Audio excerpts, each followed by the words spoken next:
Hi everyone, I am Madhu and I study in class 10th. So friends, in this video, we are going to discuss chapter number 13 of our science syllabus, which is magnetic effects of electric current. So this is the chapter number 13. So इससे पिछला video मैंने बनाया था chapter 5 of science which is periodic classification of elements, और इससे अगला video मैं बनाऊंगी chapter 15 of science which is our environment. और हाँ फ्रेंड्स, इस चैप्टर की मैंने जितनी भी स्लाइड्स बनाई हैं इनके पीडीएफ का लिंक आपको डिस्क्रिप्शन में गिवन है। So from that link you can access these slides. So now let's start our chapter. सबसे इस चैप्टर में हम इन सभी टॉपिक्स के बारे में डिटेल में डिस्कस करने वाले हैं।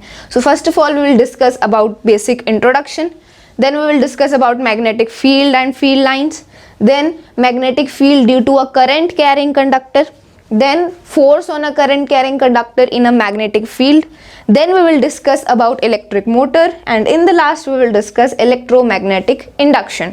So इन सभी टॉपिक्स को वन बाय वन हम डिटेल में डिस्कस करेंगे। So let's start with the introduction. So अब चैप्टर का नाम है magnetic effects of electric current. तो सबसे पहले तो हम यही डिस्कस करेंगे कि मैग्नेट होता क्या है, what is a magnet, what are the properties of magnet, okay, and then we will proceed in our chapter. So magnet क्या होता है? Magnet is any substance that attracts iron और आयरन लाइक सब्सटेंसेस। तो magnet क्या है? एक substance है जो आयरन या फिर आयरन जैसे सब्सटेंसेस को अट्रैक्ट करता है। ठीक है, मैग्नेट आयरन को तो अट्रैक्ट करता ही है और आयरन जैसे सब्सटेंसेस को भी अट्रैक्ट करता है। अब आयरन जैसे सब्सटेंसेस मतलब फॉर एग्जांपल कोबाल्ट, निकल। सो ये कुछ ऐसे सब्सटेंसेस हैं जिनकी प्रॉपर्टीज आयरन से सिमिलर हैं। सो जो मैग्नेट होता है वो इनको भी अट्रैक्ट करता है और आयरन को भी अट्रैक्ट करता है। ओके, सो मैग्नेट की डेफिनेशन हमने देख ली। It is a substance which attracts iron और iron like substances. Now let's discuss the properties of magnet. Magnet की क्या क्या प्रॉपर्टीज होती हैं? ठीक है, so a free suspended magnet always point towards the north and south direction. तो जब भी आप एक मैग्नेट को फ्रीली सस्पेंड करोगे, मतलब फ्रीली सस्पेंड करने का मतलब है अगर आपने किसी मैग्नेट को खाली छोड़ दिया, फ्रीली सस्पेंड कर दिया उसे, तो वो जो मैग्नेट है वो हमेशा नॉर्थ और साउथ डायरेक्शन की तरफ पॉइंट करेगा। मतलब वो मैग्नेट अपने आप ही नॉर्थ और साउथ डायरेक्शन में अलाइन हो जाएगा। ठीक है, कैसे? फॉर एग्जाम्पल मान लो आपके पास ये मैग्नेट है और आपने इस मैग्नेट को एक धागे से बांध रखा है। ठीक है, एक धागे से आपने एक मैग्नेट को बांध रखा है। तो जब आप उस मैग्नेट को ऐसे खाली छोड़ दोगे तो वो अपने आप मैग्नेट नॉर्थ और साउथ डायरेक्शन की तरफ ऐसे अलाइन हो जाएगा। ठीक है, मतलब वो नॉर्थ और साउथ डायरेक्शन की तरफ पॉइंट करेगा। तो एक freely suspended magnet always points towards the north and south direction. This is the first property. ठीक है, आगे बढ़ते हैं। The pole of a magnet which point towards north direction is called north seeking or north pole. तो हमें पता है magnet के दो पोल होते हैं, नॉर्थ पोल और साउथ पोल। सो मैग्नेट का वो पोल जो नॉर्थ डायरेक्शन की तरफ पॉइंट कर रहा है that is called the north pole, और जो सा पोल साउथ डायरेक्शन की तरफ पॉइंट करता है that is called the south pole. इन सभी प्रॉपर्टीज के बारे में हम अपनी छोटी क्लासेस से पढ़ते हुए आ रहे हैं। सो this is not a new thing. Okay, so the pole of a magnet which point towards south direction is called the south pole. so north pole और south pole होता है दो मैग्नेट का, एक मैग्नेट का। okay, so which point towards the north direction that is the north pole, which point towards the south direction is the south pole. Then like poles of magnet repel each other while unlike poles of magnets attract each other. so इसका भी हमें पता है कि अगर आपके पास दो magnets हैं तो उन दोनों मैग्नेट्स के जो लाइक पोल्स होंगे, लाइक का मतलब होता है सेम।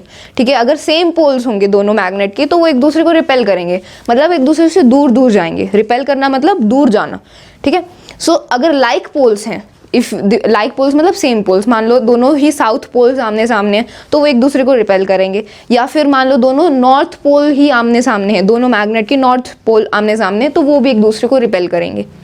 लाइक पोल्स रिपेल करते हैं, और जो अनलाइक पोल्स होते हैं मतलब डिफरेंट, अनलाइक का मतलब होता है अलग अलग। सो अनलाइक पोल्स क्या करते हैं? अट्रैक्ट करते हैं। मान लो आपके पास दो मैग्नेट हैं, एक मैग्नेट का इस साइड साउथ पोल है और दूसरे मैग्नेट का इस साइड नॉर्थ पोल है। तो दोनों मैग्नेट के सामने इसका साउथ पोल है, इसका नॉर्थ पोल है। तो साउथ और नॉर्थ पोल क्या है, अलग अलग पोल्स हैं, अनलाइक पोल्स हैं।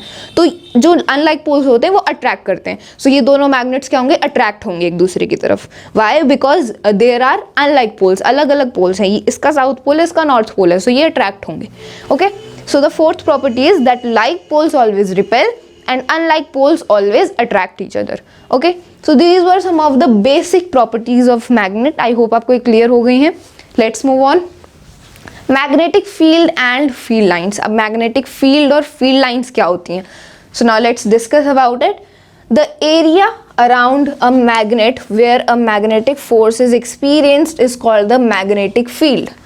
तो कहने का मतलब है कि मैग्नेट का वो जो पूरा एरिया, जिस एरिया में मैग्नेट की फोर्स को एक्सपीरियंस किया जा सकता है, उस एरिया को बोलते हैं मैग्नेटिक फील्ड। नाम से ही हम समझ सकते हैं मैग्नेटिक फील्ड मतलब मैग्नेट का जो फील्ड है, मतलब मैग्नेट का एक टाइप से जो दायरा है जिसमें मैग्नेट की फोर्स को एक्सपीरियंस कर सकते हैं। So that area that is called the magnetic field. ठीक है, मान लो ये मैग्नेट है, दिस इज द मैग्नेट, ठीक है, और मेरे पास कोई भी एक आयरन का कोई भी सब्सटेंस है। तो अगर मैं उस सब्सटेंस को यहाँ पर रखूंगी, मैग्नेट से इतने दूर रखूंगी, तो क्या ये मैग्नेट इस सब्सटेंस को अट्रैक्ट कर पाएगा? नहीं कर पाएगा, क्योंकि यहाँ पर जो मैग्नेट की फोर्स है वो इतनी ज़्यादा नहीं है कि वो इतने दूर रखे सब्सटेंस को भी अट्रैक्ट कर पाए।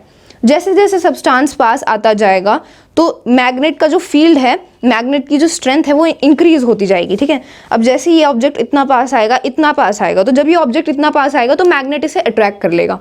ठीक है, तो इस एरिया में, इतने एरिया में मैग्नेट की फोर्स को एक्सपीरियंस किया जा सकता है। सो जैसे ही ये ऑब्जेक्ट इतना पास आया तो मैग्नेट ने इसे अट्रैक्ट कर लिया, मतलब मैग्नेट के इतने एरिया में ही मैग्नेट का फोर्स हम एक्सपीरियंस कर पा रहे हैं। सो इसके एरिया को, इसके दायरे को बोलते हैं मैग्नेटिक फील्ड। ठीक है, जितने एरिया में मैग्नेट का फोर्स एक्सपीरियंस किया जा सकता है that is called the magnetic field.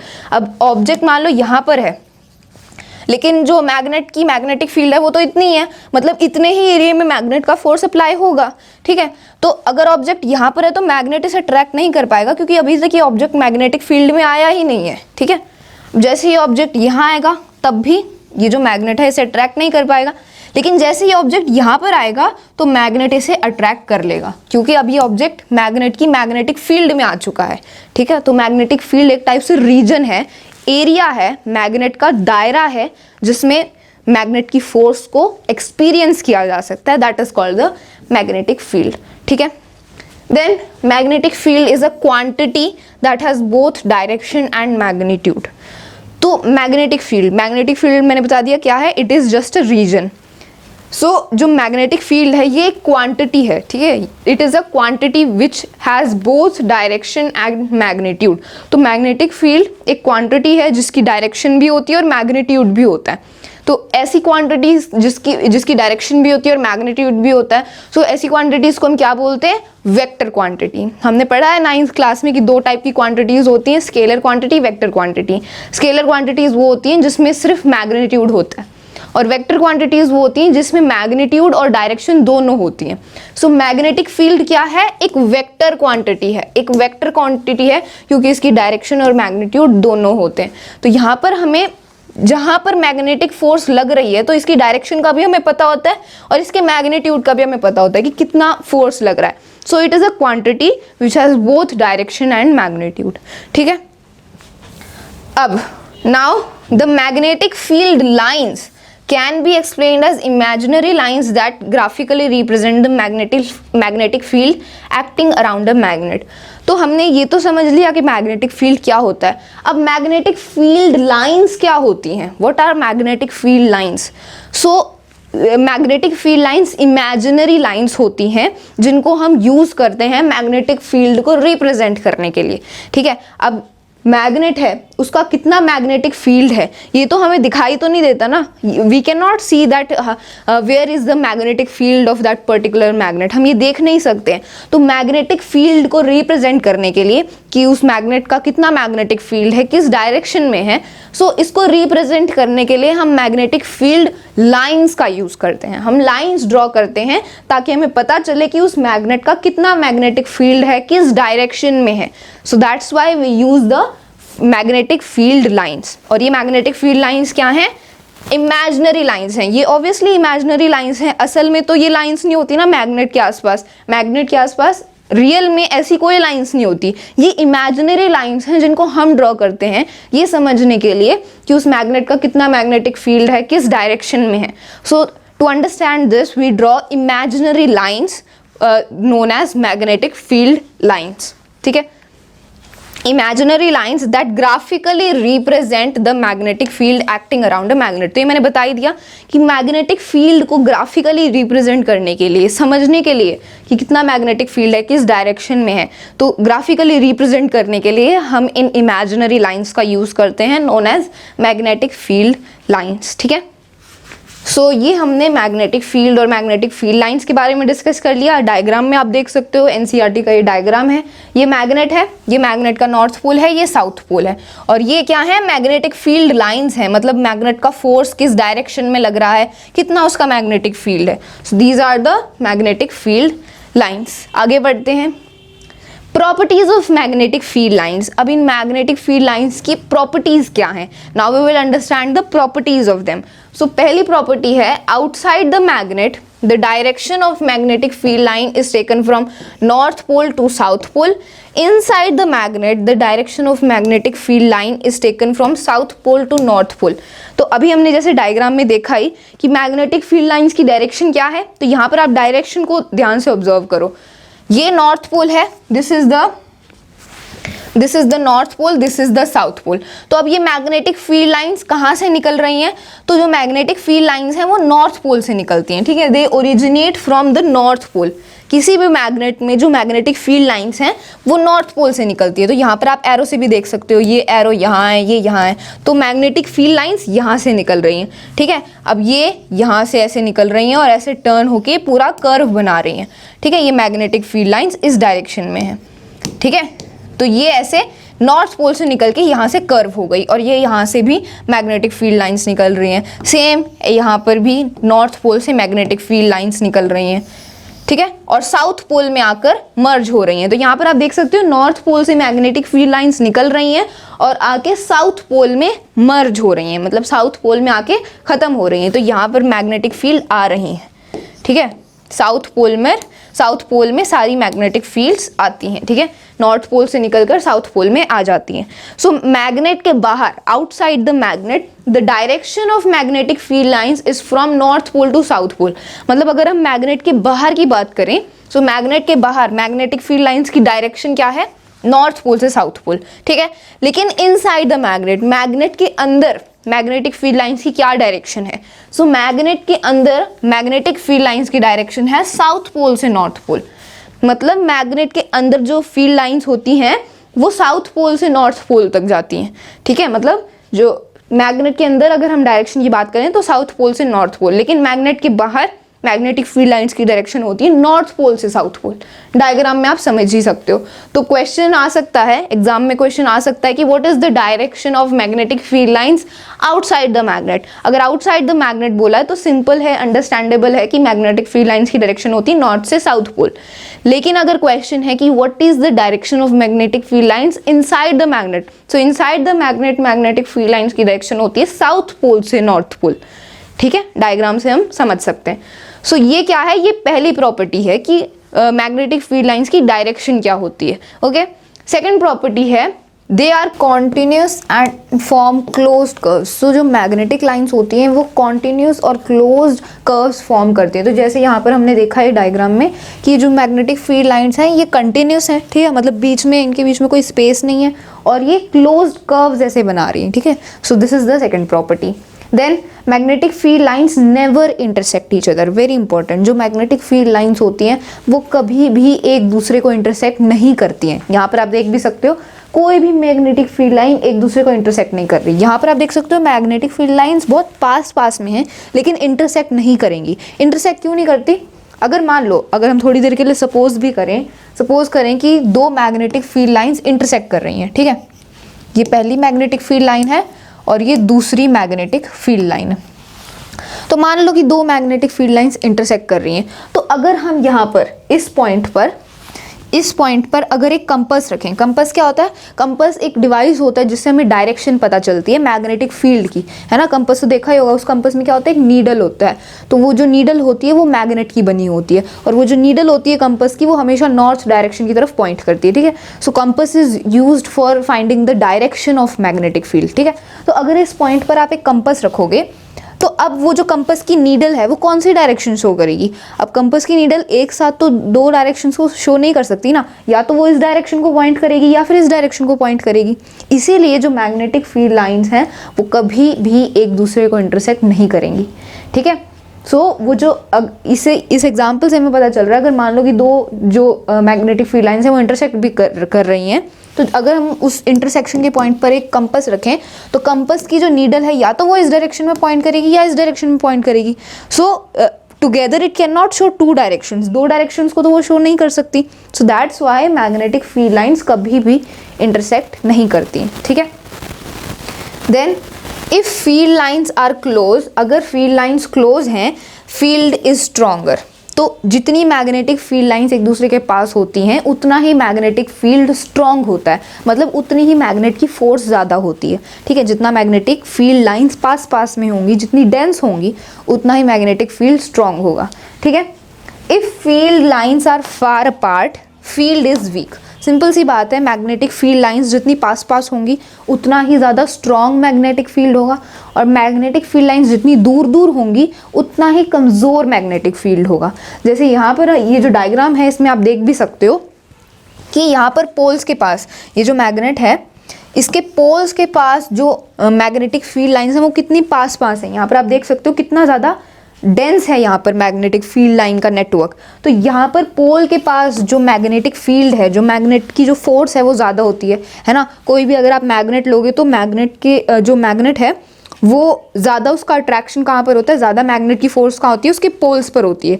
सो कोई भी चीज़ मैग्नेट के पोल पर आकर चिपकती है ना। ये आपने देखा भी होगा, पोल पर आके ही क्यों चिपकती है, क्योंकि पोल के पास मैग्नेट की फोर्स ज़्यादा है, मतलब पोल के पास जो मैग्नेटिक फील्ड लाइंस हैं वो ज़्यादा हैं, ज़्यादा पास पास हैं, तो मैग्नेटिक फील्ड वहाँ स्ट्रॉन्ग है तो वो अट्रैक्ट करेगा, मैग्नेटिक फोर्स वहाँ पर ज़्यादा एक टाइप से, ठीक है। सो मैग्नेटिक फील्ड लाइंस जितनी पास होंगी, जितनी क्लोज होंगी, उतना ही मैग्नेटिक फील्ड स्ट्रॉन्ग है। तो यहाँ पर आप देख सकते हो, अगर हम यहाँ इस एरिया को कंपेयर करें, अगर मान लो यहाँ पर मैंने ये पॉइंट लगा दिया और यहाँ पर मैंने एक पॉइंट ले लिया, ठीक है। तो अब कौन से पॉइंट पर मैग्नेटिक फील्ड स्ट्रॉन्ग है, कौन से पॉइंट पर मैग्नेटिक फील्ड वीक है। ऑब्वियस सी बात है, पोल के पास जो मैग्नेटिक फील्ड है वो स्ट्रॉन्ग होगा और यहाँ पर वीक है, क्योंकि यहाँ पर आप देख सकते हो मैग्नेटिक फील्ड लाइंस कितनी दूर हैं और यहाँ पर कितनी डेंस हैं। So that's why magnetic field is stronger where the magnetic field lines are closer to each other, ठीक है। So these were some of the properties of magnetic field lines. आगे बढ़ते हैं। Magnetic field due to a current carrying conductor. So this is the main topic of our chapter. यहाँ से हमारा जो chapter का मेन टॉपिक है वो शुरू हो रहा है कि जो करंट कैरिंग कंडक्टर है वो भी मैग्नेटिक फील्ड प्रोड्यूस करता है। मतलब कहने का मतलब ये है कि जो इलेक्ट्रिसिटी और मैग्नेटिज्म, ये दोनों जो फिनोमिना हैं ये आपस में रिलेटेड है। मतलब जब भी इलेक्ट्रिसिटी पास होती है किसी भी कंडक्टर में से, सो उसके आसपास एक मैग्नेटिक फील्ड क्रिएट हो जाता है। So now we will discuss about this topic in detail. So सबसे पहले ओरस्टड्स एक्सपेरिमेंट। तो एक साइंटिस्ट थे, उनका नाम था हैंस क्रिश्चियन ओरस्टड। उन्होंने क्या किया, उन्होंने ये डिस्कवर किया कि इलेक्ट्रिसिटी और मैग्नेटिज्म, ये दोनों जो फिनोमिना हैं ये आपस में रिलेटेड हैं, ठीक है। इलेक्ट्रिसिटी के बारे में हम इससे पिछले चैप्टर में पढ़ चुके हैं, चैप्टर 12 वाज इलेक्ट्रिसिटी। तो अब हम मैग्नेटिज्म पढ़ रहे हैं कि मैग्नेटिज्म इलेक्ट्रिसिटी से कैसे रिलेटेड है, ओके। सो अगर आपने इलेक्ट्रिसिटी अच्छे से पढ़ा हुआ है, so it will help you here, okay. So Hans Christian Oersted discovered that when electric current flows through a current carrying conductor, it produces a magnetic field around it. तो ये मैंने बता ही दिया कि जब भी किसी कंडक्टर में से करंट पास होता है तो वो जो कंडक्टर है वो अपने आसपास एक मैग्नेटिक फील्ड क्रिएट कर लेता है, उसके आसपास मैग्नेटिक फील्ड फॉर्म हो जाता है, ठीक है। मान लो ये वायर है, कॉपर की वायर है, ठीक है। ये कंडक्टर है, कॉपर की वायर क्या है, कंडक्टर है। तो अब अगर इस कॉपर की वायर में से करंट पास हो रहा है तो इस कॉपर की वायर के आसपास मैग्नेटिक फील्ड क्रिएट हो जाएगा। तो इस चीज़ को डिस्कवर किसने किया, हैंस क्रिश्चियन ओरस्टेड ने, इसलिए इसको बोलते हैं ओरस्टेड्स एक्सपेरिमेंट, ठीक है। सो कोई भी जो करंट कैरिंग कंडक्टर है उसके आसपास मैग्नेटिक फील्ड प्रोड्यूस हो जाता है। मतलब ऐसा कंडक्टर जिसमें से करंट पास हो रहा है उसको करंट कैरिंग कंडक्टर बोलते हैं। उसके आसपास क्या होता है, मैग्नेटिक फील्ड प्रोड्यूस हो जाता है। तो यहाँ पर आप देख सकते हो लिखा हुआ है, this can be seen with the help of a magnetic needle. तो अब हमें पता कैसे चलेगा कि उस कंडक्टर के आसपास मैग्नेटिक फील्ड क्रिएट हुआ है या नहीं हुआ है। सो इसको हम पता कर सकते हैं, इसको हम देख सकते हैं बाय यूजिंग मैग्नेटिक नीडल। क्योंकि मैग्नेटिक नीडल क्या करती है, मैग्नेटिक नीडल हमेशा उस डायरेक्शन में पॉइंट करती है जहाँ पर मैग्नेटिक फील्ड होता है। ठीक है, so this can be observed with the help of magnetic needle which shows deflection. तो डिफ्लेक्शन, मैग्नेटिक जो नीडल होती है उसमें डिफ्लेक्शन होती है। डिफ्लेक्शन मतलब वो अपनी पोजीशन से हिलती है। जैसे वो अपनी पोजीशन से हिलती है मैग्नेटिक नीडल, तो फिर उससे हमें पता चलता है कि उस कंडक्टर के आसपास मैग्नेटिक फील्ड क्रिएट हुआ है। ठीक है, मान लो ये आपका कंडक्टर है, इसमें से इलेक्ट्रिसिटी पास हो रही है और इसके आसपास मैग्नेटिक फील्ड क्रिएट हो गया। पता कैसे करेंगे इसका, तो हम क्या करेंगे, एक कंपास रखेंगे। कंपास में क्या होता है, मैग्नेटिक नीडल होती है और वो नीडल हमेशा उस डायरेक्शन की तरफ पॉइंट करती है जहाँ पर मैग्नेटिक फील्ड होता है। तो मान लो आपने यहाँ पर कंपास रख दिया, ठीक है, और मान लो इस कंडक्टर में से क्या हो रहा है, करंट पास करवा रहे हो, इसमें से आपने करंट पास करवा दिया। तो अब इस मैग्नेट कंपास की जो नीडल है, जो मैग्नेटिक नीडल है, वो डिफ्लेक्ट होगी। मतलब वो अपनी पोजीशन से हिलेगी जैसे ही करंट पास होगा, अपनी पोजीशन से डिफ्लेक्ट होगी, हिलेगी। तो इससे पता चलता है कि जैसे ही करंट पास हुआ तो इसके आसपास मैग्नेटिक फील्ड क्रिएट हो गया, जिसकी वजह से वो जो नीडल है वो डिफ्लेक्ट हुई, अपनी पोजीशन से मूव हुई। ठीक है, so this was Oersted's experiment. Then the more the current the higher the deflection. तो जितना करंट पास होगा कंडक्टर में से उतनी ही ज़्यादा डिफ्लेक्शन होगी। मतलब जितना ज़्यादा करंट पास होगा कंडक्टर में से वो मैग्नेटिक जो नीडल है वो उतनी ही ज़्यादा डिफ्लेक्ट होगी, मतलब उतनी ही अपनी पोजीशन से मूव होगी। ठीक है, if the direction of current is reversed the direction of deflection is also reversed. तो अब डायरेक्शन पर भी डिपेंड करता है, करंट किस डायरेक्शन में फ्लो हो रहा है उसी डायरेक्शन में मैग्नेटिक नीडल डिफ्लेक्ट होती है। मतलब मान लो कि ये कंडक्टर है और इस कंडक्टर में इस डायरेक्शन में करंट फ्लो हो रहा है, तो मैग्नेट की जो नीडल है वो भी इसी डायरेक्शन में डिफ्लेक्ट होगी।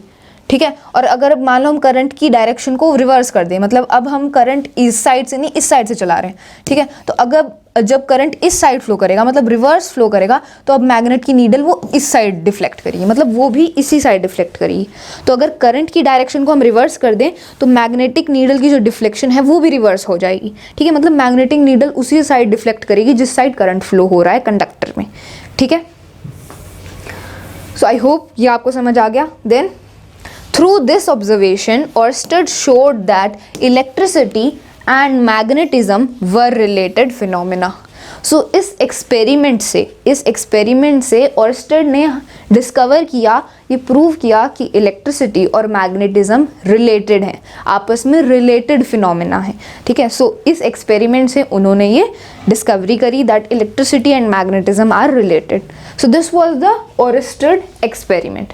अब आगे बढ़ते हैं and we will talk about now magnetic field due to a current through a straight conductor. मतलब एक स्ट्रेट कंडक्टर में से जब करंट पास हो रहा है तो क्या मैग्नेटिक फील्ड क्रिएट होगी, कैसे मैग्नेटिक फील्ड क्रिएट होगी। So now we will discuss them in detail. So let's start.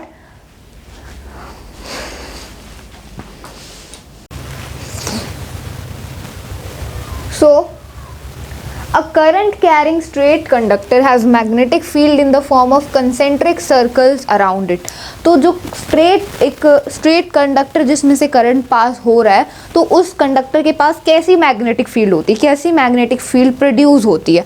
तो कोई भी जो स्ट्रेट कंडक्टर है, करंट कैरिंग एक स्ट्रेट कंडक्टर है, तो उसके आसपास जो मैग्नेटिक फील्ड बनेगी वो हमेशा कंसेंट्रिक सर्कल्स की फॉर्म में होगी। कंसेंट्रिक सर्कल्स क्या होते हैं, कंसेंट्रिक सर्कल्स हमने मैथ्स में भी पढ़ा है। कंसेंट्रिक सर्कल्स ऐसे सर्कल होते हैं जिनका एक ही सेंटर होता है। ठीक है, अब मान लो ये सर्कल है, इसका ये सेंटर है। अब ऐसा ही एक और सर्कल ड्रॉ कर दूं तो इस सर्कल का भी यही सेंटर है। ऐसा ही एक और सर्कल ड्रॉ कर दूं तो इस बड़े वाले सर्कल का भी यही सेंटर है। सो ऐसे सर्कल्स जिनका एक ही सेंटर होता है उन्हें कंसेंट्रिक सर्कल्स बोलते हैं। ठीक है, तो किसी भी करंट कैरिंग स्ट्रेट कंडक्टर के आसपास मैग्नेटिक फील्ड कैसा बनता है, it forms in the form of concentric circles. मतलब कोई भी अगर करंट कैरिंग स्ट्रेट है कंडक्टर, अगर कंडक्टर स्ट्रेट है तो उसके आसपास जो मैग्नेटिक फील्ड बनेगा वो कंसेंट्रिक सर्कल्स की शेप में होता है, कंसेंट्रिक सर्कल्स की फॉर्म में होता है, ठीक है। तो यहाँ पर आप इस डायग्राम से भी डायग्राम की हेल्प से भी समझ सकते हो। ये पूरा इलेक्ट्रिक सर्किट है, ठीक है, ये और ये हमारी वायर है, ठीक है, ये वायर है और वायर है तो इसी में से करंट पास होगा। और वायर क्या है, एक स्ट्रेट कंडक्टर है, वायर तो सीधी ही होती है ना। सो वायर क्या है, एक स्ट्रेट करंट कैरिंग कंडक्टर है, एक स्ट्रेट कंडक्टर है जिसमें से करंट पास होगा, ठीक है। तो ये पूरा इलेक्ट्रिक सर्किट है और ये जो वायर है ये हमारा स्ट्रेट करंट कैरिंग कंडक्टर। तो अब हमें पता करना है कि इस वायर के आसपास जब इसमें से इलेक्ट्रिसिटी पास होगी, जब इसमें से करंट पास होगा तो इसके आसपास मैग्नेटिक फील्ड कैसा बनेगा। तो हम कैसे पता करेंगे, हमने क्या किया, एक कार्डबोर्ड लिया, उसमें बीच में एक होल कर दिया, उसमें एक छेद कर दिया और उसको उस वायर को इस छेद में, कार्डबोर्ड के छेद में से यहाँ पर पास करवा दिया, ठीक है। तो ये कार्डबोर्ड हमने यहाँ पर रख दिया इस वायर के आसपास, क्योंकि हमें तो यही पता करना है ना कि जब इस वायर में से करंट पास होगा तो इसके आसपास मैग्नेटिक फील्ड कैसा बनेगा। तो इसीलिए हमने यहाँ पर इस कार्डबोर्ड को अरेंज कर दिया। अब क्या करेंगे, इस कार्डबोर्ड के ऊपर हम आयरन फाइलिंग्स डाल देंगे। आयरन फाइलिंग्स क्या होते हैं, आयरन का जो छोटे छोटे पार्टिकल्स होते हैं, मतलब आयरन की जो कह सकते हो आयरन का जो चूरा होता है, आयरन का जो पाउडर होता है, जो उसके छोटे छोटे पार्टिकल्स होते हैं, उनको बोलते हैं आयरन फाइलिंग्स। तो आयरन फाइलिंग्स क्या होती हैं, आयरन की ही होती हैं। तो जो भी मैग्नेट होगा वो इन आयरन फाइलिंग्स को अट्रैक्ट करेगा, ठीक है। तो हम क्या करेंगे, इस कार्डबोर्ड पर आयरन फाइलिंग्स को बिखेर देंगे, ठीक है। इस कार्डबोर्ड पर हम आयरन फाइलिंग्स को बिखेर देंगे। फिर क्या करेंगे, हम इस कार्डबोर्ड पे टैप करेंगे, टैप मतलब ऐसे टैप करेंगे। जब हम कार्डबोर्ड पे टैप करेंगे तो वो जो आयरन फाइलिंग्स हैं वो अरेंज हो जाएंगी, ठीक है, वो अरेंज हो जाएंगी। और किस शेप में अरेंज होंगी, they will arrange themselves in the shape of the magnetic field produced, ठीक है। इस करंट कैरिंग कंडक्टर के पास जैसा मैग्नेटिक फील्ड है उसी शेप में वो आयरन फाइलिंग्स अरेंज हो जाएंगी, ठीक है। क्योंकि मैग्नेटिक फील्ड क्या होता है, मैग्नेटिक फील्ड क्या होता है, magnetic field is the area where magnet is attracting the substances, ठीक है। तो जैसा मैग्नेटिक फील्ड बनेगा इस करंट कैरिंग कंडक्टर के आसपास, उसी वे में, उसी शेप में जो आयरन फाइलिंग्स हैं वो अपने आप को अरेंज कर लेंगी। क्योंकि जैसे मैग्नेटिक फील्ड लाइंस बनेंगी, जैसा मैग्नेटिक फील्ड होगा वैसे ही वो आयरन फाइलिंग्स अरेंज हो जाएंगी, ठीक है। सो जो वो आयरन फाइलिंग्स हैं वो कैसे अरेंज होंगी, इन the form of concentric circles. क्योंकि एक स्ट्रेट करंट कैरिंग कंडक्टर के आसपास कैसा मैग्नेटिक फील्ड बनता है, कंसेंट्रिक सर्कल की शेप में, ठीक है। तो अगर कोई भी एक स्ट्रेट कंडक्टर है जिसमें से करंट पास हो रहा है तो उसके आसपास मैग्नेटिक फील्ड बनेगा in the form of concentric circles. इसीलिए जो आयरन फाइलिंग्स थी उन्होंने अपने आप को कंसेंट्रिक सर्कल्स की फॉर्म में अरेंज कर लिया, ठीक है। So this is the magnetic field due to a current through a straight conductor. कि किसी भी स्ट्रेट कंडक्टर में से जब करंट पास होता है तो कैसे ही मैग्नेटिक फील्ड बनती है, it forms in the shape of concentric circles, ठीक है। The direction of magnetic field through a current carrying conductor depends upon the direction of flow of electric current। मतलब जिस डायरेक्शन में इलेक्ट्रिक करंट फ्लो कर रहा है उसी direction में मैग्नेटिक फील्ड भी बनेगी। अब डायरेक्शन हम कैसे पता करेंगे मैग्नेटिक फील्ड लाइन की, ये अभी हम अगले टॉपिक में बात करेंगे, ठीक है। डायरेक्शन हमें कैसे पता चलेगी कि मैग्नेटिक फील्ड लाइन किस डायरेक्शन में फॉर्म हो रही है। देखो, अगर करंट इस डायरेक्शन में फ्लो करेगा तो मैग्नेटिक फील्ड लाइन की डायरेक्शन अलग होगी। अगर करंट इस डायरेक्शन में फ्लो करेगा तो इन मैग्नेटिक फील्ड लाइन की डायरेक्शन अलग होगी। तो डायरेक्शन का हम कैसे पता करेंगे, how we will find out the direction of magnetic field lines, इसके बारे में अभी अगले टॉपिक में डिस्कस करेंगे, ठीक है। तो इस सेकंड पॉइंट से हमने समझा कि अगर करंट का फ्लो को हम बदल दें तो मैग्नेटिक फील्ड लाइंस की जो डायरेक्शन है वो भी बदल जाएगी, ठीक है। अगर हम करंट की डायरेक्शन को बदल दें तो मैग्नेटिक फील्ड लाइंस की डायरेक्शन भी बदल जाएगी, ठीक है। Then the magnetic field produced is directly proportional to the current and inversely proportional to the distance from the conductor। मतलब जो भी मैग्नेटिक फील्ड प्रोड्यूस होगा कंडक्टर के आसपास वो डायरेक्टली प्रोपोर्शनल है किसके, करंट के। मतलब जितना करंट पास हो रहा है उतना ही ज़्यादा मैग्नेटिक फील्ड प्रोड्यूस होगा। इसके बारे में हमने डिस्कस किया ही था, जितना करंट पास होगा कंडक्टर में से उतना ही ज़्यादा मैग्नेटिक फील्ड प्रोड्यूस होगा। जितना ज़्यादा मैग्नेटिक फील्ड मतलब उतनी ही ज़्यादा उस मैग्नेट की फोर्स है अट्रैक्ट करने की, ओके। तो जितना करंट पास होगा उतना ही मैग्नेटिक फील्ड होगा। So it is directly proportional, magnetic field is directly proportional to the current. Then and the magnetic field is inversely proportional to the distance from the conductor. मतलब जो magnetic field है, एक conductor के आसपास कितना magnetic field बनेगा, that is inversely proportional to the distance from the conductor. मतलब conductor से हम जितना दूर जाते जाएंगे उतना मैग्नेटिक फील्ड कम होता जाएगा, ठीक है। सो इसीलिए जो मैग्नेटिक फील्ड प्रोड्यूस होता है वो इन्वर्सली प्रोपोर्शनल होता है डिस्टेंस से। मतलब कंडक्टर से कितना डिस्टेंस है, जितना डिस्टेंस बढ़ता जाएगा, जितना डिस्टेंस ज़्यादा होगा कंडक्टर से, उतना ही मैग्नेटिक फील्ड कम हो जाएगा, ठीक है। तो जितना कम डिस्टेंस होगा मैग्नेटिक फील्ड और जितना कम डिस्टेंस होगा कंडक्टर से उतनी ही ज़्यादा मैग्नेटिक फील्ड प्रोड्यूस होगा, जितना ज़्यादा डिस्टेंस होगा उतनी ही कम मैग्नेटिक फील्ड होगी, ठीक है। So it is inversely proportional. Okay, so अब बात करते हैं Maxwell's right hand thumb rule. अभी जैसे मैंने आपको बताया था कि हमें डायरेक्शन का कैसे पता चलेगा कि जो मैग्नेटिक फील्ड लाइंस हैं उनकी डायरेक्शन कैसी है, किस डायरेक्शन में वो फॉर्म हो रही हैं। तो डायरेक्शन, मैग्नेटिक फील्ड लाइंस की डायरेक्शन को पता करने के लिए हम यूज़ करते हैं Maxwell's right hand thumb rule. अब ये Maxwell's right hand thumb rule क्या है, इसके बारे में डिस्कस करते हैं।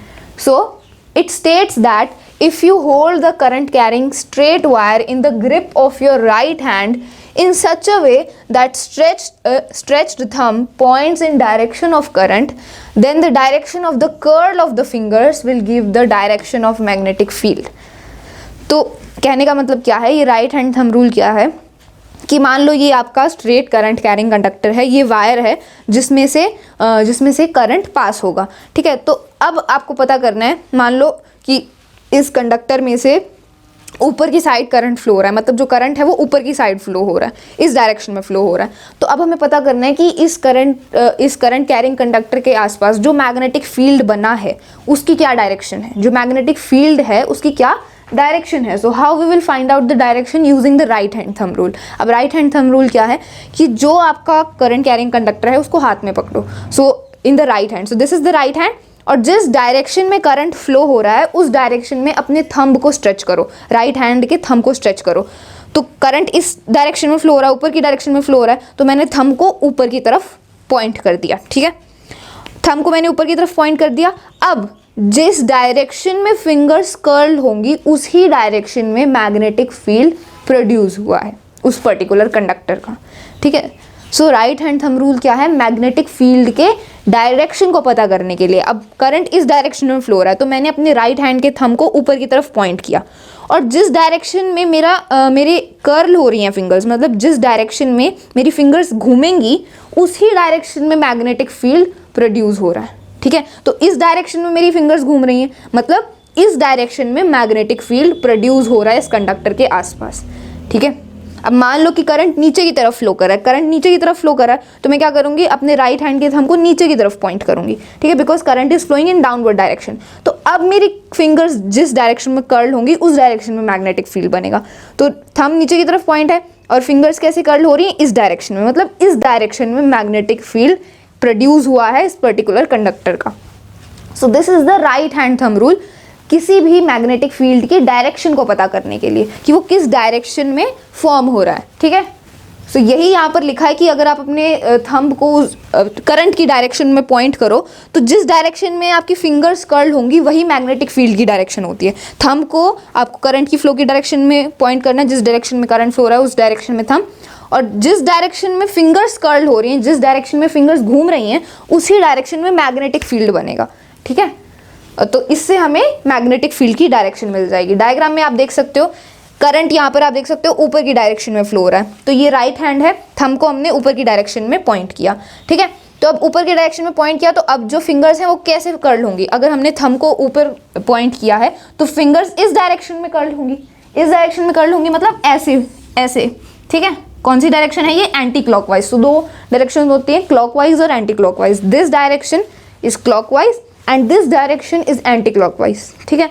सो ऐसे ही यहाँ पर है, जो कर्ल ऑफ फिंगर्स है वो इस डायरेक्शन में था, तो ये डायरेक्शन क्या है, ये डायरेक्शन है anti clockwise. So this direction is anti clockwise, तो ये एंटी क्लॉकवाइज डायरेक्शन है, ठीक है। सो ये डायरेक्शन क्या है, ये डायरेक्शन एंटी क्लॉकवाइज डायरेक्शन है। अब जैसे करंट नीचे फ्लो कर रहा है तो थंब को हमने नीचे पॉइंट किया, तो अब फिंगर्स कैसे कर्ल होंगी, इस डायरेक्शन में फ्लो होंगी, ठीक है, इस डायरेक्शन में कर्ल होंगी, ठीक है। राइट हैंड की जो फिंगर्स हैं वो इस डायरेक्शन में कर्ल होंगी, तो जो मैग्नेटिक फील्ड है वो इस डायरेक्शन में होगा। सो ये कौन सी डायरेक्शन है, ये क्लॉकवाइज डायरेक्शन है, ठीक है, this is the clockwise direction. तो ये है आपका right hand thumb rule which is used for finding the direction of magnetic field lines. Okay, let's move on and now discuss about magnetic field due to a current through a circular loop. तो एक circular loop में से जब current pass होता है तो उसके आसपास कैसा मैग्नेटिक फील्ड प्रोड्यूस होता है। So now we will discuss about this.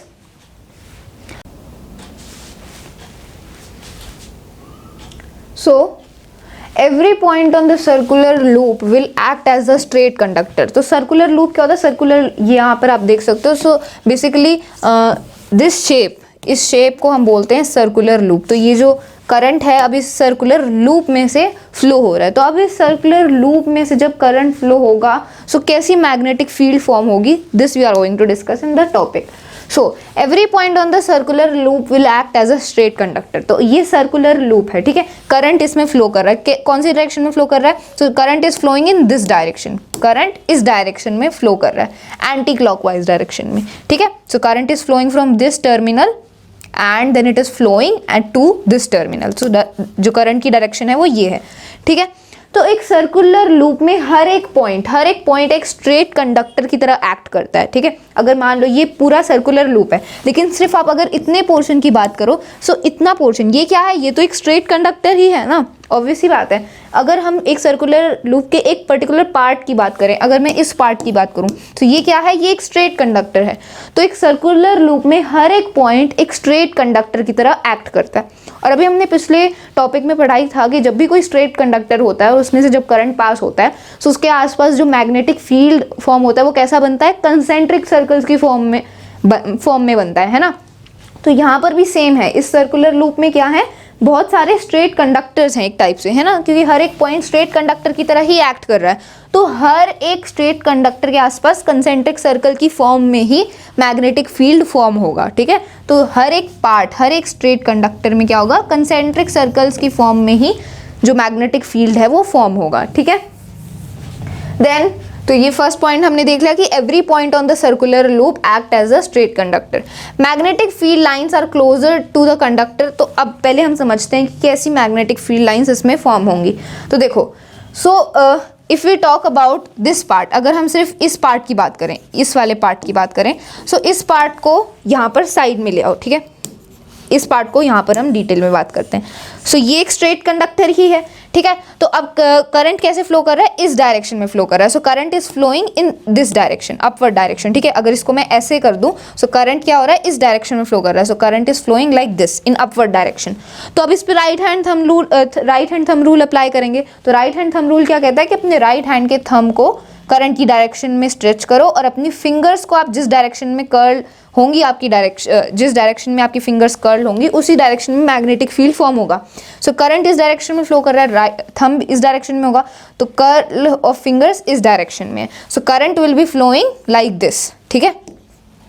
Current ऐसे फ्लो कर रहा है, ठीक है, एंटी क्लॉकवाइज, ठीक है। So this is anti clockwise direction. So जो करंट है वो कैसे फ्लो करेगा, इस डायरेक्शन में फ्लो करेगा। तो यहाँ पर आप देख सकते हो करंट इस डायरेक्शन में फ्लो कर रहा है, ठीक है। तो ये क्या है, कंसेंट्रिक सर्कल्स ही हैं, क्योंकि आप देख सकते हो इतने पोर्शन की हमने बात करी है, सो इस इतने पोर्शन में जो करंट है वो इस डायरेक्शन में फ्लो कर रहा है और मैग्नेटिक फील्ड कैसी प्रोड्यूस हो गई है, in the form of concentric circles. और क्या डायरेक्शन है, anti clockwise, because it is flowing in this direction.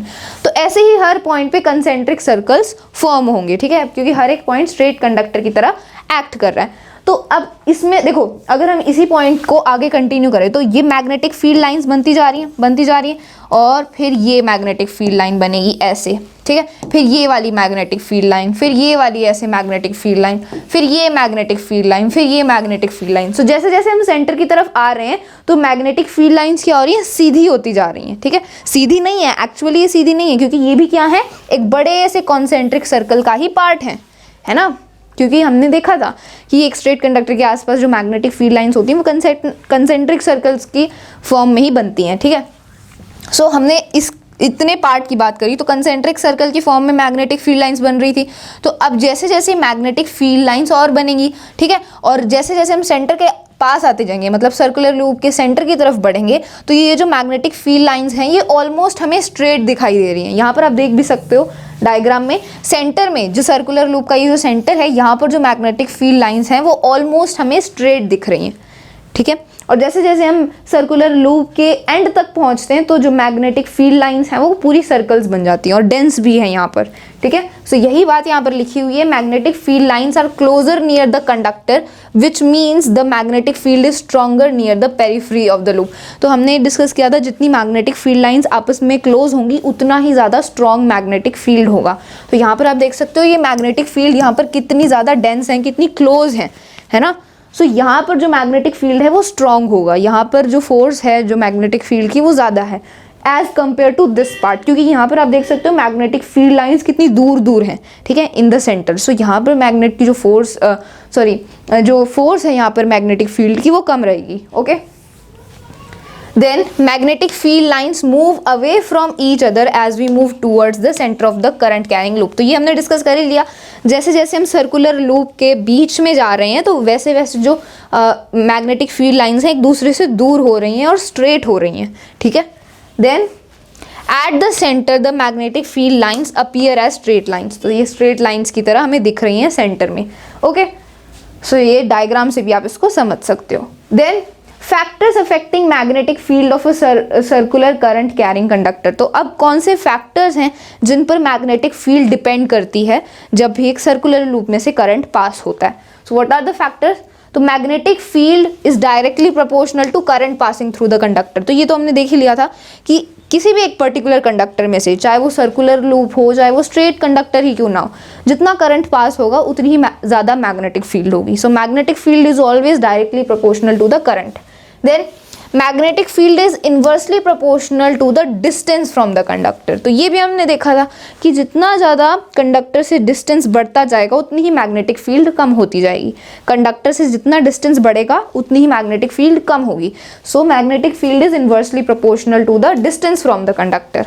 Then magnetic field is directly proportional to the number of turns in the coil. So ये भी simple है कि एक circular loop क्या होता है, इस शेप का होता है, ठीक है। एक सर्कुलर लूप इस शेप का होता है, ठीक है।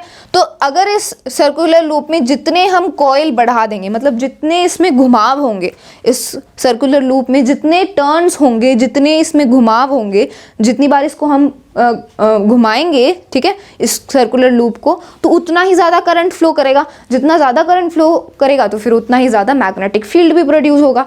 सो ऑब्वियसली बात है कि जो मैग्नेटिक फील्ड है वो number of turns in the coil पर भी डिपेंड करता है। मतलब जितने टर्न होंगे उस सर्कुलर लूप में तो उतना ही ज़्यादा करंट फ्लो करेगा, ज़्यादा करंट फ्लो करेगा तो ज़्यादा मैग्नेटिक फील्ड प्रोड्यूस होगा। तो जितने टर्न्स ज़्यादा होंगे उतना ही ज़्यादा मैग्नेटिक फील्ड भी प्रोड्यूस होगा। So these were some of the factors which affect the magnetic field of a circular current carrying conductor, ठीक है। सो हमने सर्कुलर लूप के बारे में देख लिया, स्ट्रेट कंडक्टर में से देख लिया कि जब उनमें से करंट पास होता है तो कैसी मैग्नेटिक फील्ड बनती है, okay. Now let's talk about magnetic field due to a current in a solenoid. तो सोलेनॉइड होता क्या है? Solenoid is basically a coil of many circular turns of insulated copper wire wrapped closely in the shape of a cylinder is called a solenoid. तो जब बहुत सारे circular turns, ठीक है, बहुत सारे सर्कुलर टर्न्स का जो कॉइल होता है, ठीक है, एक जो बहुत सारे सर्कुलर टर्न्स का जो कॉइल होता है दैट इज बेसिकली सोलेनॉइड, ठीक है। वो एक सिलेंडर की शेप में होता है। जैसे फॉर एग्जांपल यहाँ पर डायग्राम में भी गिवन है, like if there are many circular turns like this. So ये जो कॉइल बन गया बहुत सारे सर्कुलर टर्न्स का, सो इस कॉइल को ही बोलते हैं सोलेनॉइड, ठीक है। ये किसका बना होता है? It is of insulated copper wire का बना होता है, ठीक है, wrapped closely in the shape of cylinder. तो अब ये जो सोलेनॉइड है ये सिलेंडर की शेप का होता है, ठीक है, सिलेंडर की शेप का होता है और ये बहुत सारे इसमें सर्कुलर टर्न्स होते हैं और इस कॉइल को बोलते हैं सोलेनॉइड, ठीक है। When current is passed through it, it behaves similar to a bar magnet. तो अब होता क्या है कि जब किसी भी सोलिनॉइड में से हम करंट को पास करते हैं तो वो बिल्कुल बार मैग्नेट जैसा ही बिहेव करता है। तो हमने बार मैग्नेट के बारे में, मतलब जो सिंपल रेक्टेंगुलर शेप का जो मैग्नेट होता है जिसका एक नॉर्थ पोल होता है एक साउथ पोल होता है, जो हमने स्टार्टिंग में ही डिस्कस किया था, so that was a bar magnet. तो जब हम सोलिनॉइड में से, सोलिनॉइड की डेफिनेशन क्लियर होगी, तो जब हम सोलिनॉइड में से करंट को पास करते हैं तो वो बिल्कुल बार मैग्नेट जैसा बिहेव करता है। कैसे? One end of solenoid behaves as the north pole and another end behaves as the south pole। तो हमने देखा था कि जो बार मैग्नेट होता है उसका एक नॉर्थ पोल होता है एक साउथ पोल होता है। तो ऐसे ही सोलिनॉइड में भी एक नॉर्थ पोल होता है एक साउथ पोल होता है, ठीक है। एक एंड इसका नॉर्थ पोल है एक साउथ पोल है, ठीक है। The field lines inside the solenoid are in the form of parallel straight lines. This indicates that the field is uniform inside the solenoid। तो अब मैग्नेटिक फील्ड जो lines हैं उनकी डायरेक्शन देखो। तो हमने बार मैग्नेट में देखा था कि जो मैग्नेटिक फील्ड लाइंस होती हैं वो नॉर्थ पोल से निकलती हैं और साउथ पोल में आकर मर्ज करती हैं। तो यहाँ पर भी यही हो रहा है, ये देख सकते हो आप, ये नॉर्थ पोल है, नॉर्थ पोल से मैग्नेटिक फील्ड लाइंस निकल रही हैं और ऐसे घूम घूम के ये साउथ पोल में आ रही हैं, ठीक है। तो बार मैग्नेट में भी ऐसा ही होता है, नॉर्थ पोल से निकलती है साउथ पोल में आती है। तो यहाँ पर भी यही हो रहा है, ठीक है। और ये जो सोलिनॉइड के अंदर जो मैग्नेटिक फील्ड लाइंस हैं वो कैसी हैं? पैरेलल हैं। यहाँ पर आप देख सकते हो, अगर ध्यान से आप इसको नोटिस करो तो ये जो कॉइल है, सोलिनॉइड क्या है? कॉइल ही तो है। तो उसके अंदर जो मैग्नेटिक फील्ड लाइंस होती हैं वो पैरेलल होती हैं, ठीक है, एक दूसरे के पैरेलल होती हैं, ठीक है। So that's why the field lines inside the solenoid are in the form of parallel straight lines. This indicates that the field is uniform inside the solenoid। अब देखो मैग्नेटिक फील्ड लाइंस पैरेलल हैं, parallel है मतलब उनके बीच का same distance है, मतलब इस सोलिनॉइड के अंदर की जो मैग्नेटिक फील्ड है वो कैसी है? यूनिफॉर्म है, मतलब यूनिफॉर्म मैग्नेटिक फील्ड है। सब में पूरी सोलिनॉइड के अंदर जितना भी मैग्नेटिक फील्ड है वो यूनिफॉर्म है, सेम है, क्योंकि पैरेलल मैग्नेटिक फील्ड लाइंस है ना। अगर पैरेलल मैग्नेटिक फील्ड लाइंस हैं, उनके बीच का डिस्टेंस सेम है, तो जो मैग्नेटिक फील्ड बना है इसके अंदर वो भी क्या होगा? यूनिफॉर्म होगा, सेम होगा पूरे सोलिनॉइड के अंदर। क्योंकि हम अंदर की बात कर रहे हैं ना, सोलिनॉइड के अंदर पैरेलल मैग्नेटिक फील्ड लाइंस होती हैं। पैरेलल हैं तो उनके बीच का डिस्टेंस सेम है, डिस्टेंस सेम है तो सोलिनॉइड के अंदर जो मैग्नेटिक फील्ड बना है वो यूनिफॉर्म है, सेम है, ठीक है। और बाहर तो हमने देख लिया, नॉर्थ पोल से निकलती है मैग्नेटिक फील्ड लाइंस और साउथ पोल में आकर मर्ज हो जाती हैं, ठीक है। सो ये हमने सोलिनॉइड के बारे में डिस्कस कर लिया। तो सोलिनॉइड डेफिनेशन क्लियर होगी, होता क्या है, and it just behave like the bar magnet, ठीक है। अब इलेक्ट्रोमैग्नेट, तो इलेक्ट्रोमैग्नेट क्या है? इलेक्ट्रोमैग्नेट सोलिनॉइड का ही एक एप्लीकेशन है, मतलब सोलिनॉइड का ही एक यूज़ है, ठीक है। सोलिनॉइड का ये जो कंसेप्ट है इसको यूज़ करते हैं हम इलेक्ट्रोमैग्नेट के केस में। तो इलेक्ट्रोमैग्नेट क्या होता है? Electromagnet is a temporary magnet of soft iron core with a coil wound around it which retains magnetism only when current passes through the coil. तो इलेक्ट्रोमैग्नेट में क्या होता है? बेसिकली कोई भी आयरन का नेल होता है, ठीक है, आयरन का नेल है ये, ठीक है, और इसके आसपास क्या करते हैं हम? इसके आसपास हम एक कॉइल को ऐसे को वूंड कर देते हैं, ठीक है, मतलब इसके आसपास हम ऐसे कॉइल लपेट देते हैं, ठीक है। सोलिनॉइड क्या कॉइल ही तो है ना, बहुत सारे सर्कुलर टर्न्स का, तो वैसे ही इसके आसपास हम एक कॉइल लपेट देते हैं, ठीक है। सो ऐसे हमने इसके आसपास ये कॉइल लपेट दिया, ठीक है। सॉफ्ट जो आयरन नेल है वो तो आयरन का बना है, ठीक है, और इसके आसपास हमने ये कॉइल लपेट दिया, ठीक है। तो और फिर जब इसमें से, इस कॉइल में से हम यहाँ से ऐसे इलेक्ट्रिसिटी पास करते हैं, तो जब इसमें से हम करंट पास करेंगे तो ये जो आयरन नेल है ये मैग्नेट की तरह बिहेव करने लग जाता है। जब हमने इसमें से करंट पास किया तो ये जो आयरन नेल है फिर ये मैग्नेट की तरह बिहेव करने लग जाता है। This is known as electromagnet, ठीक है। तो यहाँ पर आप डायग्राम में देख सकते हो, ये आयरन की नेल है, इसके चारों तरफ हमने ये कॉइल लपेट दिया, ठीक है। अब इसको हमने बैटरी से कनेक्ट कर दिया, तो जब इसमें से इलेक्ट्रिक करंट अब पास होगा तो इलेक्ट्रिक करंट क्या होगा? इस कॉइल में से पास होगा। ऑब्वियस सी बात है, कॉइल ही कनेक्ट किया ना हमने सर्किट से, तो जब करंट पास होगा तो वो इस कॉइल से पास होगा, और ये कॉइल हमने आयरन नेल के ऊपर लपेट रखा है। तो जैसे ही करंट पास होगा तो ये जो आयरन नेल है ये मैग्नेट बन जाएगा, ठीक है। तो जब हम करंट पास कर रहे हैं इसीलिए जो ये आयरन है ये मैग्नेट बन जा रहा है, क्योंकि इसके आसपास हमने वो कॉइल लपेट रखा है, ठीक है। सो इलेक्ट्रोमैग्नेट क्या है? एक टेम्पररी मैग्नेट है। टेम्पररी है क्योंकि जब हम करंट को पास करेंगे तभी ये मैग्नेटिज्म की प्रॉपर्टी शो करेगा, तभी ये मैग्नेट बनेगा जब हम इसमें करंट को पास करेंगे। अगर हम करंट पास नहीं करेंगे तो ये मैग्नेट की तरह बिहेव नहीं करेगा, है ना। सो इलेक्ट्रोमैग्नेट क्या होते हैं? टेम्पररी होते हैं। जब हम इलेक्ट्रिसिटी पास कर रहे हैं then only they will act as magnet. A temporary magnet with soft iron core. तो सॉफ्ट आयरन कोर मतलब आयरन नेल की बात हो रही है, क्योंकि आयरन नेल क्या है, आयरन का ही होता है। So it is a temporary magnet of soft iron core with a coil wound around it. तो कॉइल लगी होती है इसके आसपास, ठीक है, which retains magnetism only when current passes through the coil. जब कॉइल में से करंट पास होगा तभी ये आयरन नेल मैग्नेट की तरह बिहेव करेगा। So it is just a temporary magnet and this is called electromagnet. तो इलेक्ट्रोमैग्नेट को कहाँ हम यूज़ करते हैं? It is used in electric bells, telephones, electric motor. So इन जगह इलेक्ट्रिक बेल्स में, टेलीफोन्स में, मोटर में हम इलेक्ट्रोमैग्नेट्स का यूज़ करते हैं, ठीक है। ये डायग्राम एनसीईआरटी का है, यू कैन सी दिस। सो हमने बात कर लिया कि सॉलिनॉइड में से करंट पास होता है तो कैसी मैग्नेटिक फील्ड लाइंस बनती हैं, ठीक है। हमने इलेक्ट्रोमैग्नेट के बारे में डिस्कस कर लिया। Now let's move on towards the next topic of our chapter. So now let's discuss about our next topic which is Fleming's left hand rule. तो अब हम फ्लेमिंग्स लेफ्ट हैंड रूल के बारे में डिस्कस करेंगे। तो अभी हमने राइट हैंड थंब रूल के बारे में डिस्कस किया था, लेकिन ये है फ्लेमिंग्स लेफ्ट हैंड रूल, तो कन्फ्यूज़ नहीं होना है, ओके। सो फ्लेमिंग्स लेफ्ट हैंड रूल का हम कब यूज़ करते हैं? तो जब भी एक करंट कैरिंग कंडक्टर जब एक मैग्नेटिक फील्ड में होता है तो उस करंट कैरिंग कंडक्टर पर फोर्स लगती है, ठीक है। वो जो करंट कैरिंग कंडक्टर है उस पर फोर्स लगती है, ठीक है। सो उस फोर्स की डायरेक्शन को पता करने के लिए हम फ्लेमिंग्स लेफ्ट हैंड रूल का यूज़ करते हैं। क्या बोला मैंने? कि जब भी एक करंट कैरिंग कंडक्टर होता है मैग्नेटिक फील्ड में तो उस करंट कैरिंग कंडक्टर पर फोर्स लगती है, उस फोर्स की डायरेक्शन को पता करने के लिए हम फ्लेमिंग्स लेफ्ट हैंड रूल का यूज़ करते हैं। So what is Fleming left hand rule? The Fleming's left hand rule states that if the left hand is stretched in a way that the index finger, the middle finger and the thumb are in mutually perpendicular directions. तो हमें क्या करना है? हमें अपनी index finger, middle finger और thumb इनको perpendicular arrange करना है। मतलब कैसे? ये जो तीनों फिंगर्स हैं ये एक दूसरे के परपेंडिकुलर होनी चाहिए। अब ये मेरा थंब मेरी इंडेक्स फिंगर के परपेंडिकुलर है, ठीक है। अब ये जो इंडेक्स फिंगर है ये मेरी मिडल फिंगर के परपेंडिकुलर है। तो ऐसे हम डायरेक्शन को पता करेंगे। तो क्या करना है हमें?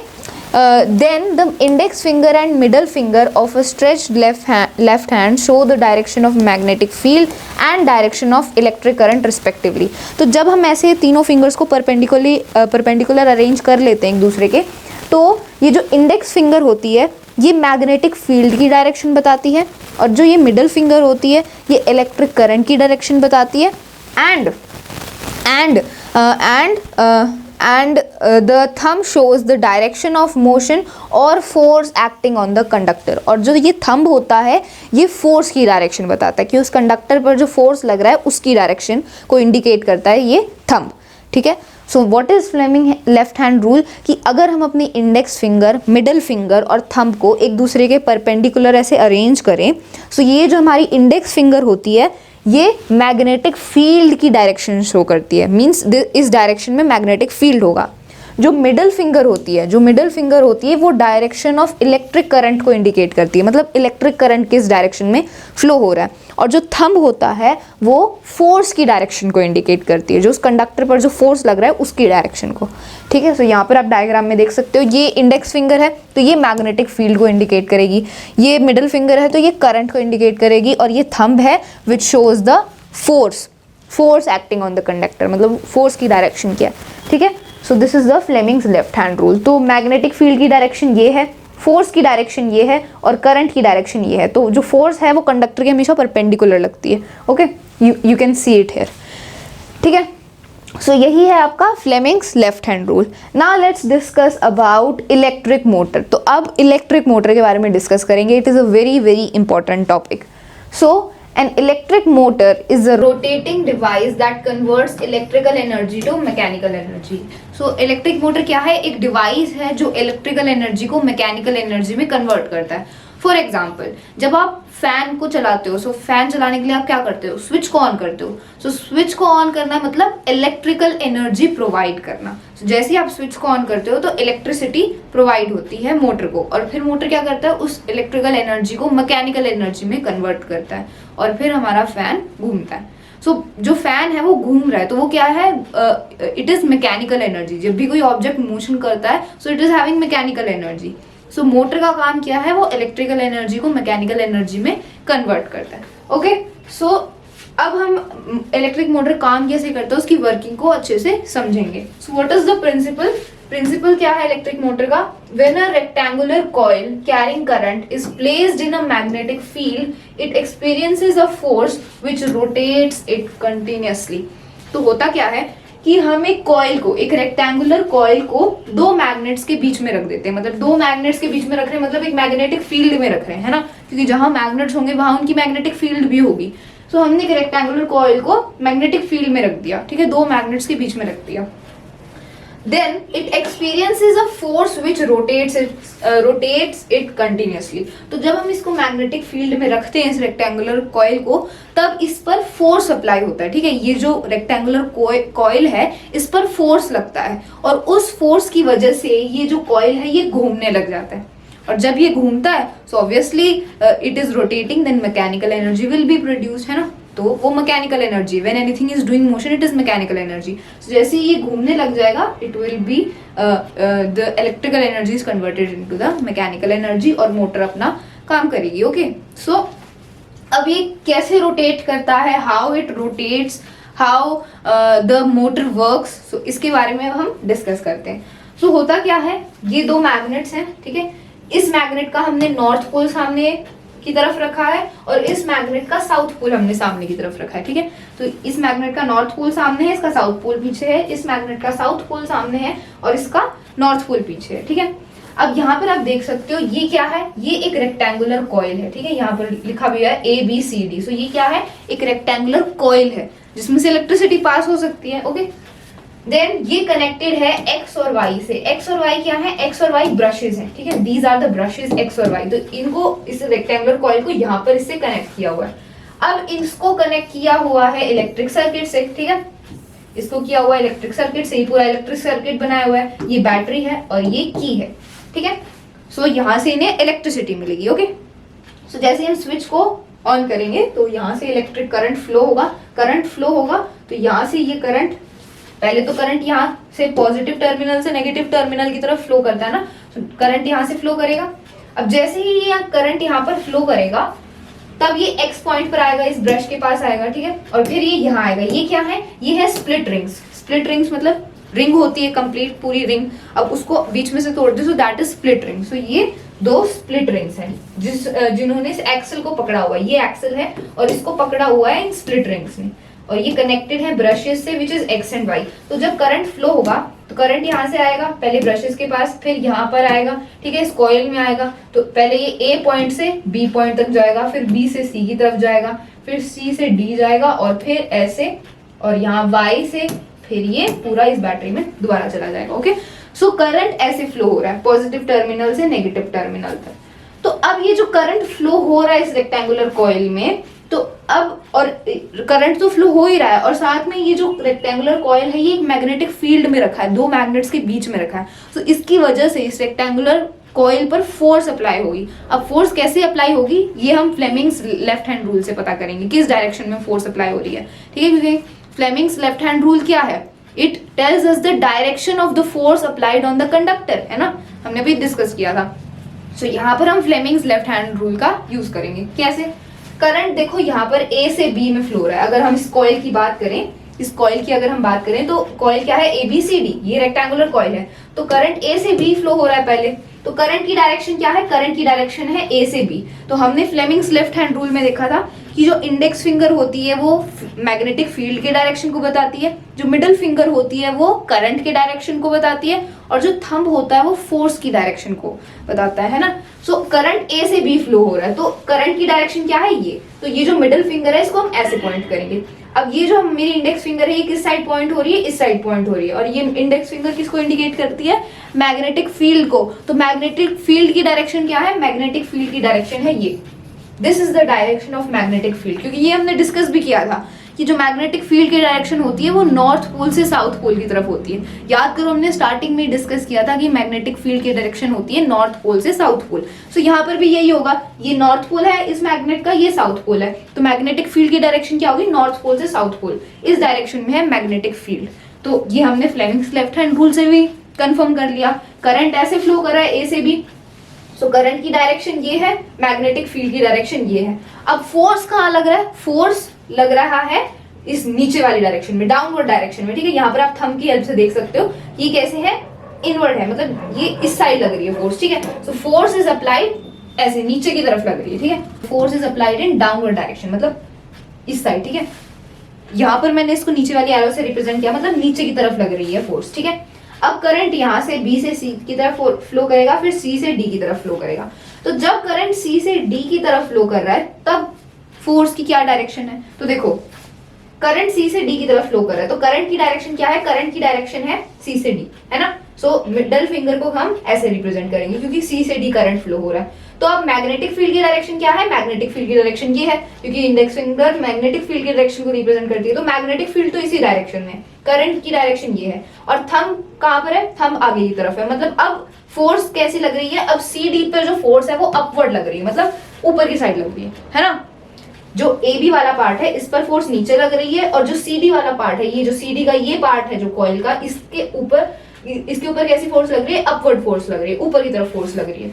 तो अब आप खुद सोचो कि जब इस पार्ट पर नीचे की तरफ फोर्स लग रही है और सी डी पर ऊपर की तरफ फोर्स लग रही है, तो क्या होगा, ये कॉइल रोटेट करेगा, है ना। इस एग्जाम्पल से आप समझ सकते हो, जैसे मान लो ये रेक्टेंगुलर बुक है, तो ये क्या है, मान लो कॉइल है हमारा जो जिसमें से करंट फ्लो हो रहा है। सो ए, इसके पॉइंट्स बता देती हूँ, ए बी सी डी। तो करंट कैसे फ्लो कर रहा है, ए से बी, फिर बी से सी, फिर सी से डी, ठीक है। तो अब मान लो कि ए से बी पहले करंट फ्लो कर रहा था, तो ए से बी जब करंट फ्लो कर रहा है तो करंट की डायरेक्शन ये है, मैग्नेटिक फील्ड की डायरेक्शन ये है ना, हमने डिस्कस किया मैग्नेटिक फील्ड की डायरेक्शन तो ये है।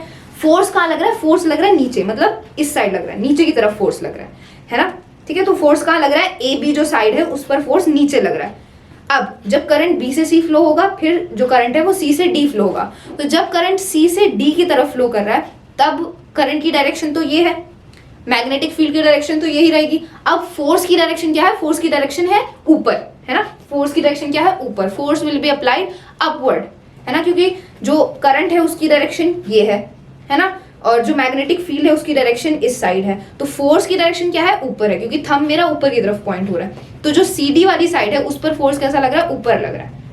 तो ए बी पर फोर्स डाउनवर्ड लग रहा है और सी डी पर फोर्स ऊपर लग रहा है। तो अब आप खुद सोचो, इस पार्ट पर नीचे की तरफ फोर्स लगेगा और इस पार्ट पर जब ऊपर का फोर्स लगेगा तो ये क्या होगा, ये रोटेट हो जाएगा, it will get rotate, it will start rotating.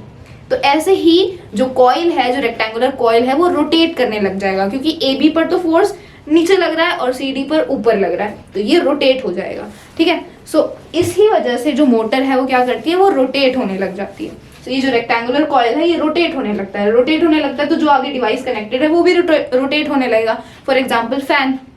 सो यही मोटर का काम है, यही होती है इलेक्ट्रिक मोटर की वर्किंग, कि वो इलेक्ट्रिकल एनर्जी को मैकेनिकल एनर्जी में कन्वर्ट कर देता है। हमने यहाँ से इलेक्ट्रिकल एनर्जी प्रोवाइड करी, ठीक है, और जब हमने इलेक्ट्रिक एनर्जी प्रोवाइड करी तो फोर्स की वजह से क्या हुआ, ये रेक्टेंगुलर कॉइल घूमने लग गया, तो वो मैकेनिकल एनर्जी है।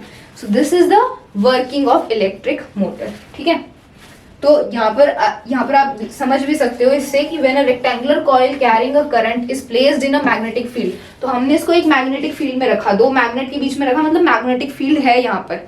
तो इस कॉइल को हमने यहाँ पर रखा जिसमें से करंट फ्लो हो रहा है, तब क्या होगा, it experiences a force which rotates continuously. तो इस रेक्टेंगुलर कॉइल पर क्या लगी, फोर्स लगी जो इसको रोटेट करती है। अब फोर्स कैसी लगी, तो ए बी पर नीचे की तरफ फोर्स लग रही थी और सी डी पे ऊपर की तरफ लग रही थी, तो इसको डाउनवर्ड फोर्स मिल रहा था, इसको upward, so that's why it started rotating. और रोटेट करने लगा तो फिर जो भी अप्लायंस है जो मोटर से कनेक्टेड है वो भी काम करने लगेगा। Okay, so this is the working of electric motor, diagram से भी आप समझ सकते हो। ओके, सो आई होप आपको इलेक्ट्रिक मोटर का पूरा वर्किंग अच्छे से क्लियर हो गया है। Now let's move on towards the next topic.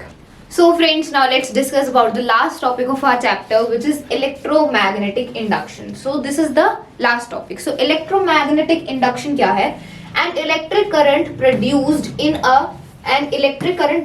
in a closed field by changing magnetic field is called as induced current. This phenomenon is called electromagnetic induction. So basically electromagnetic conduction क्या है कि मान लो आपके पास एक wire है, उसके आसपास आपने कॉइल को लपेट दिया, ठीक है, और उस जो कॉइल है उसको आपने गैल्वेनोमीटर से कनेक्ट कर दिया। गैल्वेनोमीटर क्या है? गैल्वेनोमीटर बेसिकली एक डिवाइस है, एक इंस्ट्रूमेंट है जो बताता है कि करंट प्रेजेंट है या नहीं, उस कॉइल में करंट प्रेजेंट है या नहीं है, ठीक है। तो गैल्वेनोमीटर सिर्फ प्रेजेंस ऑफ करंट को डिपिक्ट करता है कि करंट प्रेजेंट है या नहीं है। So this instrument is called galvanometer, ठीक है। तो आपने जो कंडक्टर के आसपास कॉइल लपेट दिया, उसको गैल्वेनोमीटर से कनेक्ट कर दिया, और यहाँ पर ये जो कंडक्टर है इसके पास आपने ये मैग्नेट रख दिया, ठीक है, ये मैग्नेट रख दिया। अब ये मैग्नेट है, इसकी मैग्नेटिक फील्ड भी होगी। सो जैसे ही हम मैग्नेट को आगे पीछे करेंगे, ठीक है, मान लो मैग्नेट को हमने आगे दिया, तो जैसे ही हम मैग्नेट को आगे करेंगे तो ये जो कॉइल है इसमें करंट आ जाएगा, इसमें करंट आ जाएगा, इसमें करंट इंड्यूस हो जाएगा, ठीक है। सो अब ये जो करंट आया है मैग्नेट के पास लाने की वजह से, तो अब इस कॉइल में जो करंट आया है इस करंट को बोलते हैं इंड्यूस्ड करंट, ठीक है। इस करंट को क्या बोलते हैं? इंड्यूस्ड करंट बोलते हैं। और इस फिनोमेनन को बोलते हैं इलेक्ट्रोमैग्नेटिक इंडक्शन। मैग्नेट की वजह से, मैग्नेटिक फील्ड की वजह से जब करंट प्रोड्यूस होता है, जब करंट जनरेट होता है, तो उसको बोलते हैं इलेक्ट्रोमैग्नेटिक इंडक्शन। यहाँ पर करंट क्यों आया? क्योंकि देखो मैग्नेट है तो इसकी मैग्नेटिक फील्ड भी होगी। जैसे ही हमने मैग्नेट को आगे की तरफ खिसकाया, सो इस मैग्नेट की जो मैग्नेटिक फील्ड लाइंस हैं वो यहाँ पर आएंगी, है ना। तो उस मैग्नेटिक फील्ड लाइंस की वजह से, उस मैग्नेटिक फील्ड की वजह से यहाँ पर इलेक्ट्रिक करंट जनरेट होगा। तो उस इलेक्ट्रिक करंट को हम बोलेंगे इंड्यूस्ड करंट, जो यहाँ पर जनरेट हुआ। और इस पूरे प्रोसेस को, इस पूरे फिनोमेनन को हम बोलते हैं इलेक्ट्रोमैग्नेटिक इंडक्शन।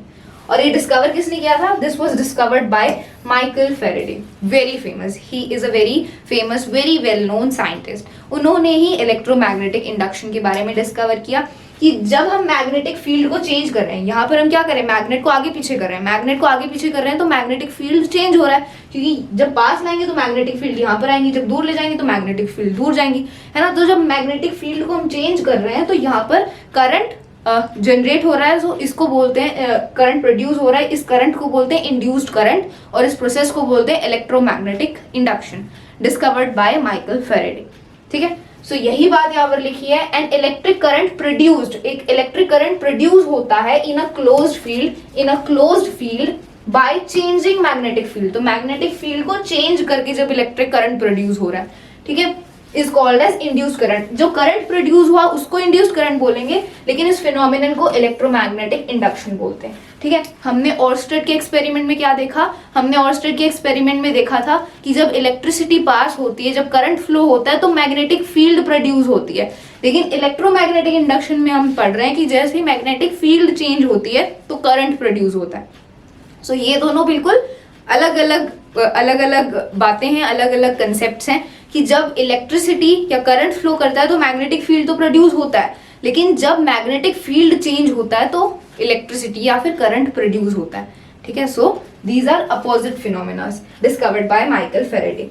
तो अब ये करंट यहाँ पर जनरेट हुआ, करंट जो प्रोड्यूस हुआ, इसका हमें कैसे पता चलेगा? गैल्वेनोमीटर से। सो गैल्वेनोमीटर क्या है? Galvanometer is an instrument that can detect the presence of current, current की प्रेजेंस को डिटेक्ट करने के लिए in a circuit. The pointer remains at 0 for 0 current flowing through it. It can deflect either to the left or to the right of the 0 mark depending on the direction of current. तो हमें पता कैसे चलेगा कि current produce हुआ है या नहीं? So this we will get to know through galvanometer. तो जब करंट फ्लो होगा तो ये डिफ्लेक्ट करेगा, जब करंट फ्लो नहीं हो रहा तो ये 0 के मार्क पर रहेगा। जैसे ही करंट प्रोड्यूस होगा, करंट फ्लो होगा, तो ये डिफ्लेक्ट होगा।